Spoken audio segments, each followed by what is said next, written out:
Assalamualaikum warahmatullahi wabarakatuh. Halo teman-teman, jumpa lagi di Aryan M Channel.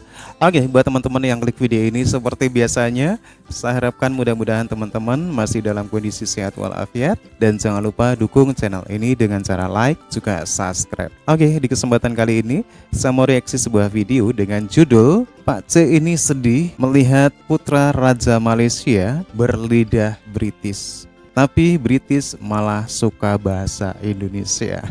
Oke, seperti apa ulasannya? Sebelum teman-teman berkomentar, tentunya kita akan lihat dulu.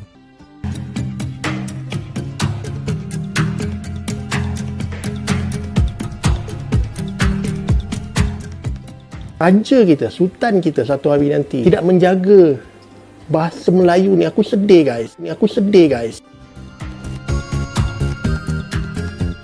Doktor S3 di Oxford, tapi disertasinya tentang gamelan apa? Gamelan non-profesional, gamelan amatir, Oke. kelompok-kelompok komunitas, Oke. grup-grup bapak-bapak, ibu-ibu di Solo. Hai guys, jumpa lagi. Kali ini kita masih membahas bahasa Melayu Malaysia dan bahasa Indonesia. Kita tahu proses pembentukan negara Malaysia dan Indonesia amatlah berbeda. Hal ini rupanya mempengaruhi karakter dan identitas kedua negara. Identitas bangsa Indonesia amat jelas, tapi sebaliknya kaum Melayu Malaysia seperti kehilangan identitas. Dan ternyata hal ini terjadi pula di kalangan bangsawan Melayu. Anak raja pun tidak fasih berbahasa Melayu. Yuk kita simak video berikut ini. Seberapa pentingnya bahasa Melayu kepada korang? Adakah penting atau biasa-biasa saja atau sangat penting? Of course, kita sebagai bangsa Melayu harus menitik beratkan bahasa Melayu guys. Sebab kita tahu bahasa Melayu adalah bahasa kebangsaan dan bahasa yang harus kita jaga. Ini bahasa identiti kita guys. Kalau bukan kita yang nak jaga, siapa lagi yang nak jaga? Takkan kau nak harap bangsa Cina atau bangsa India nak jaga bahasa Melayu? Of course tidak. Diorang pun ada bahasa diorang. Macam Cina dia ada Mandarin, dia ada Cantonese, dia ada Hakka, dia ada banyak lagi guys. Dan India ada Tamil, ada Hindi, Kenapa bahasa Melayu tiba-tiba pay doa cerita bahasa Melayu? Aku tertarik dengan satu posting di Jabatan Netizen Negara 20. Okey, kalau kau tengok kat sini. Okey guys, ni aku tak tahu ni Twitter ke apa ke, tapi telah di-up oleh seorang lelaki bernama Khairil Anwar. Okey, dia cakap ramai betul anak raja sultan tak berti cakap bahasa Melayu rupanya. Oh, ini dia statement dia lah. Lepas ni solat Jumaat, bila kita semua doakan kesejahteraan untuk sultan, mungkin yang disediakan teks khutbah boleh buat version English. So aku tertanya-tanya, kenapa pula dia boleh berkata macam ni guys? So bila aku slide tepi, rupa-rupanya guys, okey, ada video yang sibuk orang berkatakan lah kenapa jadi isu yang macam ni. Tengok dulu guys. Kita semua sedia maklum, negara kita sedang mendepani pandemik COVID-19. Sesungguhnya ia merupakan ujian daripada Allah SWT. Walaupun begitu, kita semua harus bersatu padu dalam menenggani pandemik ini dengan menzahirkan kesungguhan dalam mematuhi SOP yang telah ditetapkan oleh kerajaan. Saya mengambil kesempatan ini mengucapkan setinggi-tinggi tahniah dan terima kasih kepada semua frontliner dan juga semua rakyat Malaysia yang telah bekerja sama dan bersatu padu dalam membendung. Okey guys, inilah video yang dikatakan anak raja atau anak sultan.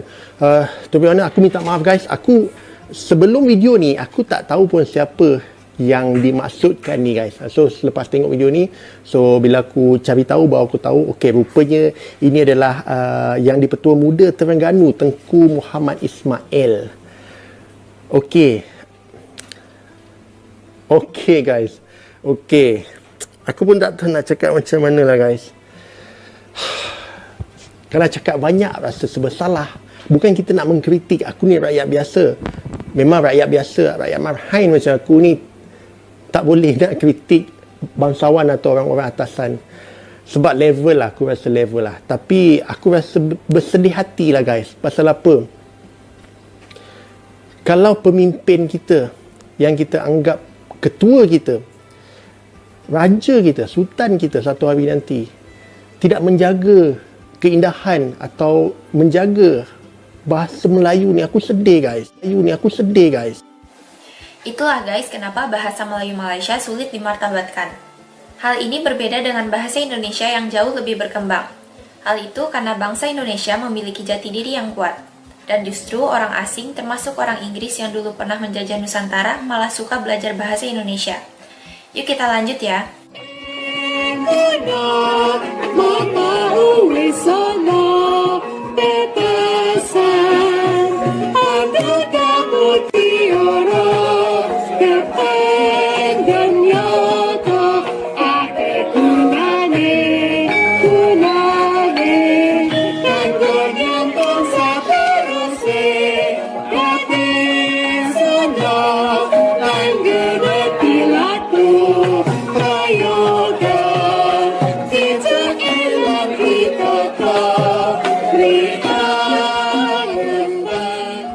Silakan diperkenalkan diri, namanya siapa?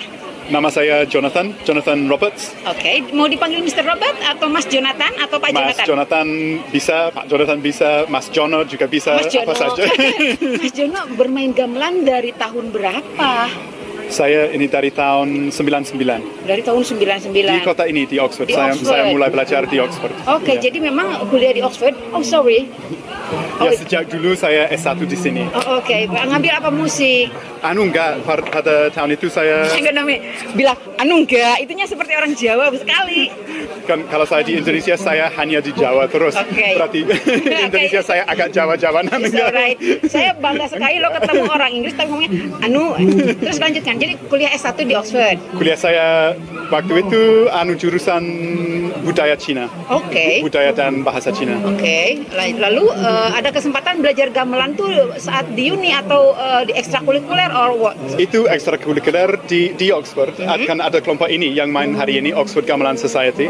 Oke, dari Mereka tahun 99. sejak dulu ada. Enggak, sekarang 9 dulu 99, sekarang 20 21.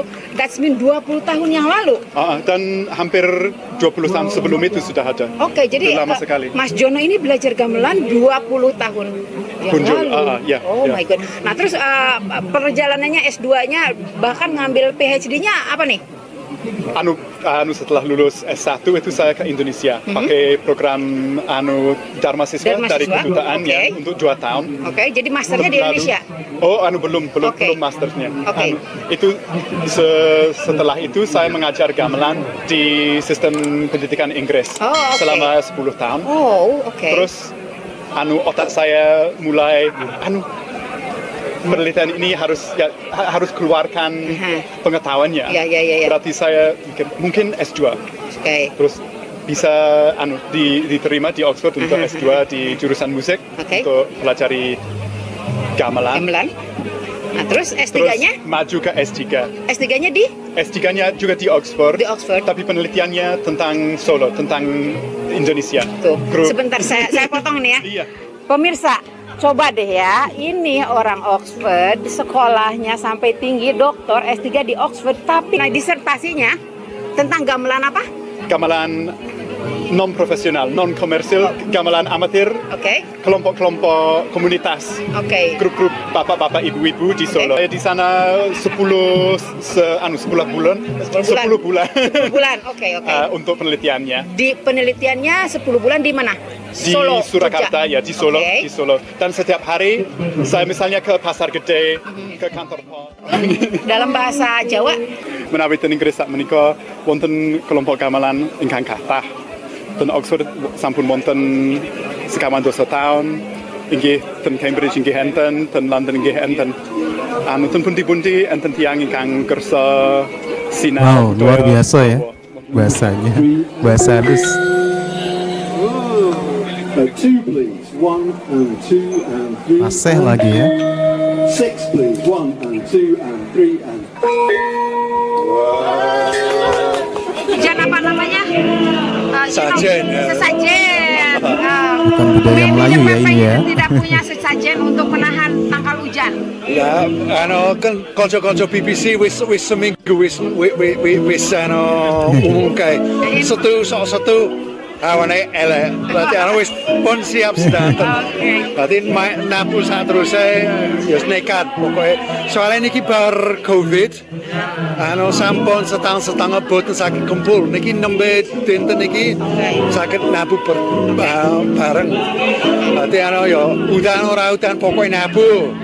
So Oktober, so September mundak meneh ora iso nabu meneh berarti nekat wae. Begitulah guys cara Indonesia memperkenalkan budaya dan bahasa Indonesia di luar negeri.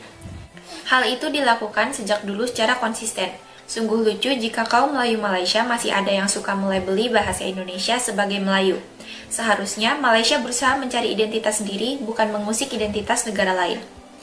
Oke teman-teman ya, demikian satu buah video dari Trend Publika. Dan memang benar sekali ya, permasalahan bahasa Melayu di Malaysia ini seolah-olah memang tak ada habisnya. Baik itu di kalangan masyarakat biasa ataupun di kalangan pemerintah juga bahasa selalu dipermasalahkan, yang tidak fasih lah, yang inilah. Dan ini menjadi polemik di Malaysia sampai sekarang. Apalagi bahasa Melayu sebagai bahasa kebangsaan belum bisa menjadi alat pemersatu antara kaum di Malaysia. Berbeda dengan Indonesia, bagaimana usaha Indonesia memperkenalkan bahasa Indonesia di seluruh dunia, bagaimana juga Indonesia memperkenalkan keanekaragaman budayanya. Oke, terima kasih teman-teman ya. Bagaimana menurut teman-teman video dari Trend Publika ini? Silakan teman-teman bisa berkomentar. Jangan lupa like and subscribe. Terima kasih. Wassalamualaikum warahmatullahi wabarakatuh.